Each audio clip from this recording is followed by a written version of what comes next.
أعوذ بالله من الشيطان الرجيم. بسم الله الرحمن الرحيم. ياسين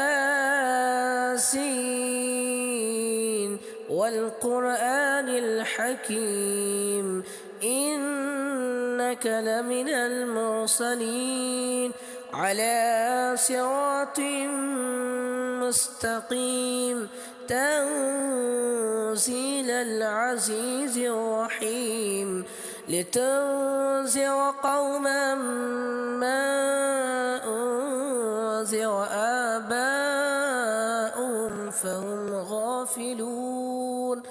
لقد حق القول على أكثرهم فهم لا يؤمنون.